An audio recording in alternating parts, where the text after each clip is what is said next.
డబ్బు గురించి విలువ తెలిసిన ఒక మహిళ తన కుటుంబ భవిష్యత్తుని ఇంకా చాలా బాగా స్ట్రాంగ్గా బలంగా నిర్మించుకోగలుగుతుంది. సో దానికోసమే నా తాపత్రయము చాలా హౌస్ వైఫ్స్కి అయితే అసలు వంటింటి కుందెల్లా అనే చూస్తారు. So everyone should know all things అండి.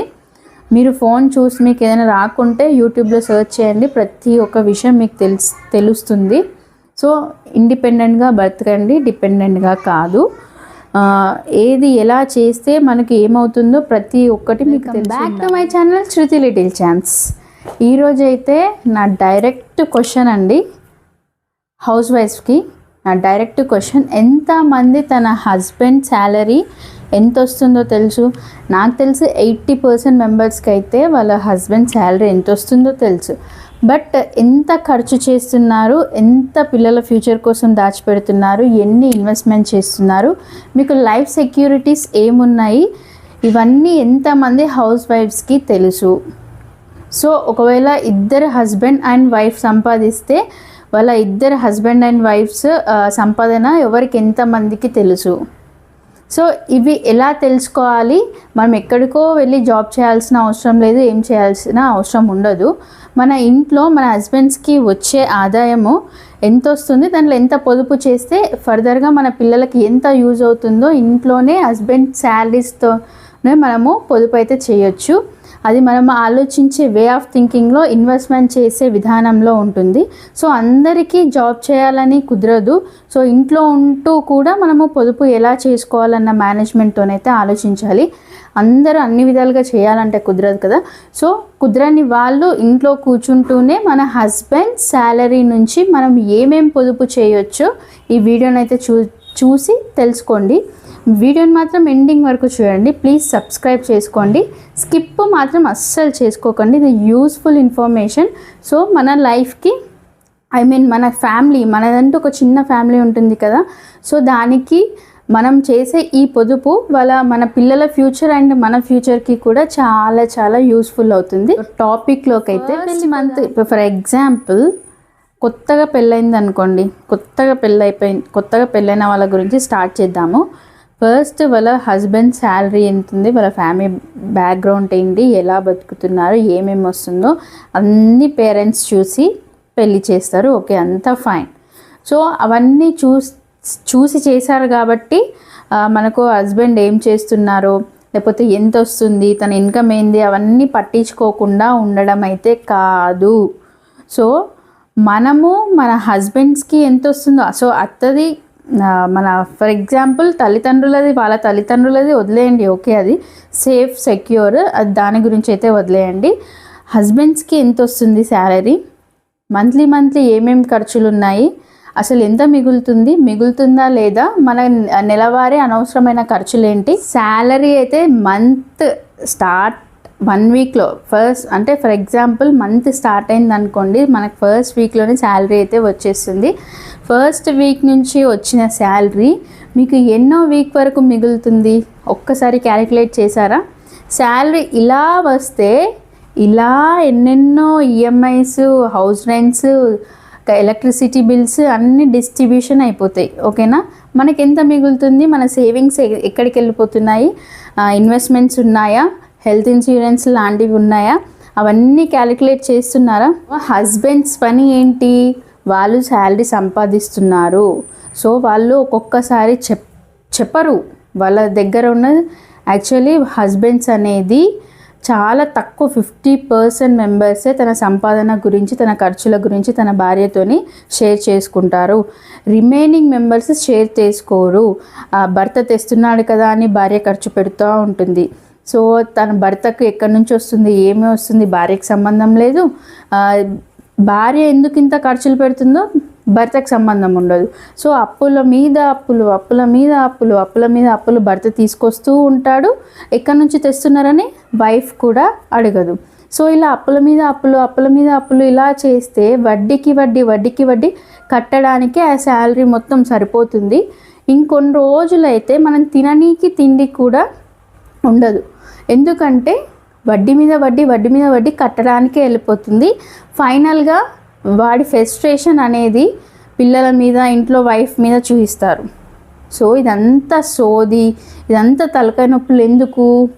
ఇవంతా మనం సఫర్ కాకుండా ఉండటానికి మనము ఇప్పటి నుంచే మంత్లీ బడ్జెట్ పెట్టుకుంటే ఎంత యూస్ఫుల్గా ఉంటుందో తెలుసా? ఒక్కసారి మీ ఇంట్లో ట్రై చేయకపోతే నేను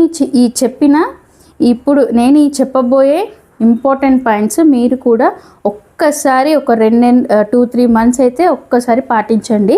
మీ మంత్లీ బడ్జెట్ మిగలకపోతే నాకు అడగండి. ఇవన్నీ నేను ఎక్స్పీరియన్స్ చేశాను కాబట్టే మీతో షేర్ చేసుకుంటున్నాను. ఫర్ ఎగ్జాంపుల్ శాలరీ రాగానే, ఫర్ ఎగ్జాంపుల్ ఒక 25,000 అనుకోండి శాలరీ, 5,000 హౌస్ రెంట్ అయినా 20,000 మిగులుతుంది. ఈ 20,000లో మనకి ఏమేమి నీడ్స్ ఉన్నాయి, ఆ 20,000 హస్బెండే మొత్తం హ్యాండిల్ చేస్తా అని అనుకోకుండా మీ వైఫ్స్కి కూడా కొంచెము మీరు వంటింటి ఖర్చుల కోసము మీరు కొంచెము ఇవ్వండి.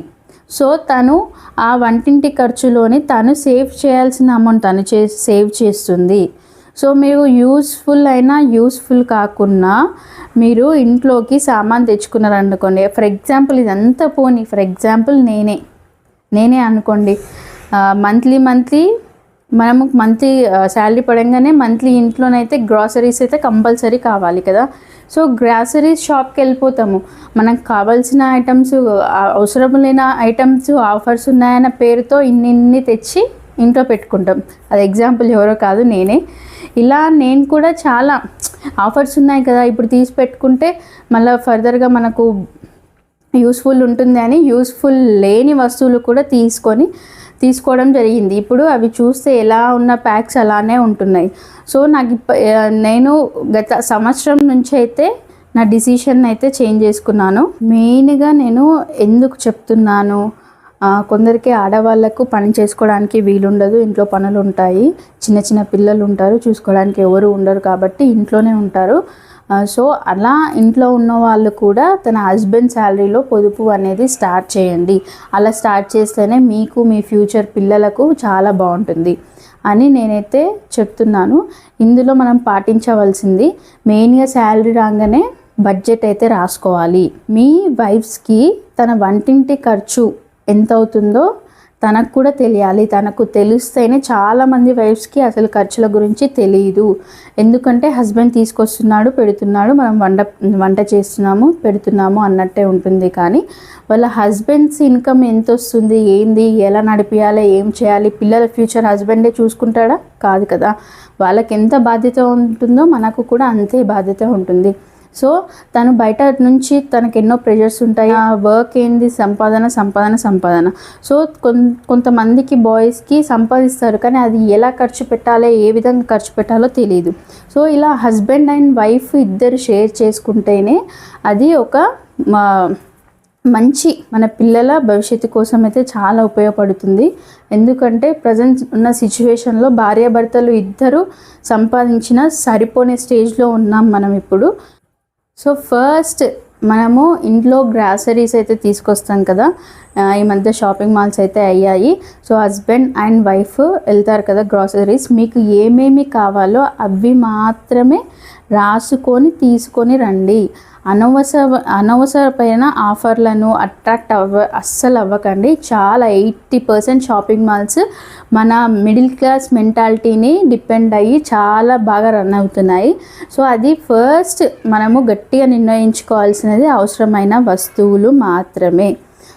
అక్కడ మనకి ఎన్నో వేలు కూడా మనకు మిగులుతాయి. సెకండ్ వన్, షాపింగ్ల పేర్లతోని ఆన్లైన్లో కూడా మనము చాలా ఆర్డర్స్ పెట్టుకుంటూనే ఉంటాము. అది ఎంతనన్నా అవ్వనండి, 500 కదా, 200 కదా, 300 కదా అని ఇలా చిన్నవి కూడా అనవసరమైన షాపింగ్స్ అయితే మనం చేస్తాము బట్టల పైన. సో అవి మనం ఒకసారి 2 సార్లు కట్టుకొని బీరువాలో నూకేయడమే తప్ప దాని మీద ఇన్వెస్ట్ చేయడము వేస్ట్. థర్డ్ థింగ్, మనం ప్రజెంట్ ఇప్పుడున్న సిచ్యువేషన్ కోసమే మనము ఖర్చులు పెడితే వాట్ అబౌట్ టుమారో? మన పిల్లల ఫ్యూచర్ ఏంటి, వాళ్ళ స్టడీస్ కోసం ఎలా మనము పోగు చేయగలుగుతాము? సో ఒక 100%లో ఒక 60% మనము మన అవసరాలకు ఖర్చు పెట్టుకుంటే మరో ఒక 40% అయినా కూడా ఇన్వెస్ట్మెంట్ ఉండాలి. ఇన్వెస్ట్మెంట్ చేయాలి. చిట్స్ ఉంటాయి కదా, చిట్స్ ఏమైనా కట్టుకోవాలి. పాలసీస్, ఇది మెయిన్ ఇంపార్టెంట్. పాలసీస్ వేసుకోవాలి. ఆ పాలసీస్లో మనకి హెల్త్ ఇన్సూరెన్స్ అనేది చాలా చాలా ఇంపార్టెంట్. ఈ రోజులలో మనకు ఏమన్నా అయితే ఎవ్వరికి చేతు చాపే పరిస్థితి లేదు, వాళ్ళు మనకు పెట్టే పరిస్థితి కూడా ఉండదు. ఆ సిచ్యువేషన్లో మనం ఎవరికైనా పర్లేదు, ఇప్పుడు మనం వాళ్ళని అడిగేటప్పుడు వాళ్ళ దగ్గర ఉంటుందో లేదో మనకు తెలియదు కదా. సో మన లైఫ్ సెక్యూర్ మనమే చూసుకోవాలి. Health insurance is one of the most important insurance your protect your family. ఆ హెల్త్ ఇన్సూరెన్స్ తీసుకుంటే మనకు ఇప్పుడున్న జనరేషన్లో అంటే దగ్గినా తుమ్మినా అడ్మిట్ అంటున్నారు. సో అప్పుడు వేలల్లో అవుతుంది ఖర్చు. సో ఇప్పటి నుంచే మీరు మీ ఏజ్ చిన్న ఉన్నప్పటి నుంచే హెల్త్ ఇన్సూరెన్స్ స్టార్ట్ చేస్తే మీకు ఇయర్లీ పేమెంట్ అనేది చాలా తక్కువ వస్తుంది. అది ఒకటి. మిడిల్ క్లాస్ ఫ్యామిలీస్కి ఇవన్నీ. Second one, term policy. ఈ టర్మ్ పాలసీ బయట తిరిగే వాళ్ళకు ఎక్కువగా ఉంటే వాళ్ళ ఫ్యామిలీకి అనేది ప్రొటెక్షన్ ఉంటుంది. ఫర్ ఎగ్జాంపుల్, మనమే బయటికి వెళ్ళేటప్పుడు అన్ని జాగ్రత్తలు తీసుకుంటాము, కానీ ఎదుట వ్యక్తి వచ్చేవాడు ఎలా ఉంటాడో మనకు తెలియదు. దానివల్ల మనకు అనుకోకుండా మన లైఫ్ మిడిల్నే ఎండ్ కావద్దు కదా. అనుకోకుండా మన పార్ట్నర్కి ఏమన్నా అయితే, what about our childrens and ఎవరైతే ఉంటారో వాళ్ళ పరిస్థితి ఏంటి, ఎలా ఉంటుంది ఒక్కసారి ఊహించుకోండి. అలా జరుగుతుంది అని నేను చెప్పట్లేదు, బట్ బీ ప్లాన్డ్, అంతే కదా. ఇప్పుడు మా ఇంట్లో చూడండి, నేను కూడా బయటికి వెళ్తాను, స్కూటీ నడిపిస్తాను, నేను కూడా జాబ్ చేసుకుంటాను. మా హస్బెండ్ ఎప్పుడు అంటూ ఉంటాడు, సరే నాకేమన్నా అయితే నీకు ప్రొటెక్షన్ ఉంది, మరి నీకేమన్నా అయితే నాకు ఎలా ప్రొటెక్షన్ అని ఒక క్వశ్చన్ అయితే వేశాడు. ఇది నెగిటివ్గా తీసుకోవాల్సిన అవసరమే లేదు, కరెక్టే కదా. ఇప్పుడు తనకేమన్నా అయితే తన కోసము మనము ఎంత బాధపడాలో అంత బాధపడతాం, కానీ మనకు పిల్లల భవిష్యత్తు ఎవరు చేంజ్ చేస్తారు, అంతే కదా. ఇప్పుడు నాకేమైనా తను పిల్లల్ని చూసుకుంటూ సేఫ్గా ఉండాలి, తనకేమైనా నేను పిల్లల్ని చూసుకుంటూ సేఫ్గా ఉండాలి.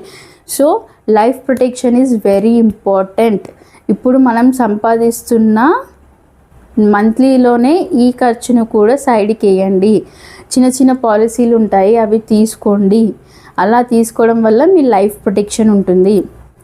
ఇంకొకటి మెయిన్గా ఆడవాళ్ళు తెలుసుకోవాల్సింది ఏంటంటే, హస్బెండ్స్ బ్యాంక్ అకౌంట్ డీటెయిల్స్ మనకు తెలియదు.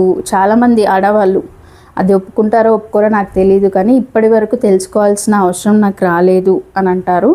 బట్ మ్యూచువల్గా ఇద్దరికి వాళ్ళ బ్యాంక్ అకౌంట్ డీటెయిల్స్, లోన్స్ ఏమేమి కట్ అవుతున్నాయి, మంత్లీ ఈఎంఐస్, ఇవన్నీ తెలిసి ఉండాలి.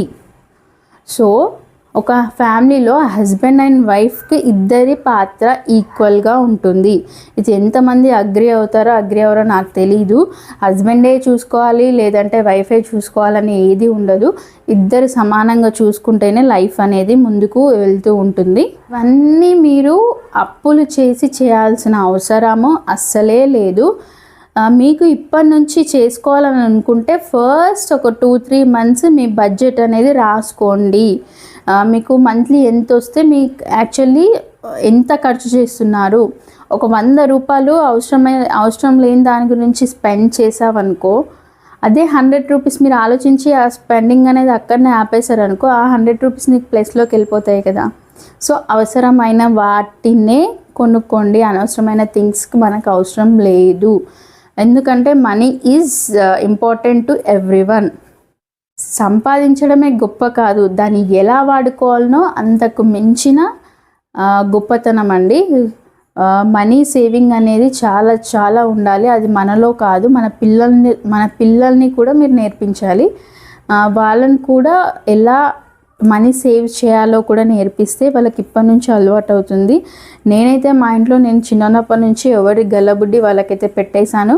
ఎవరైనా ఇవ్వంగానే ఆ గల్లబుడ్డిలో వేసుకుంటారు తప్ప నేనేం ఖర్చు చేయాలి, నేనేం స్పెండ్ చేయాలని అస్సలు ఆలోచించరు. వాళ్ళు మా పిల్లలు దాచిపెట్టిన అమౌంట్ వాళ్ళ కోసమే ఖర్చు పెడతాను. సో వాళ్ళకు తెలియాలి, వాళ్ళు దాచిన అమౌంట్ వాళ్ళు ఖర్చు పెడితే అమ్మో అన్న ఫీలింగ్లోనే ఉంటారు. దాన్ని ఖర్చు పెట్టుకోకుండా దాచిపెట్టుకుంటూ ఉంటారు. అంటే అవసరాలకు బట్టి మెదలాలి. మనం ఎలా ఉంటామో దాన్ని చూసుకుంటూ మన పిల్లలు కూడా నేర్చుకుంటారు.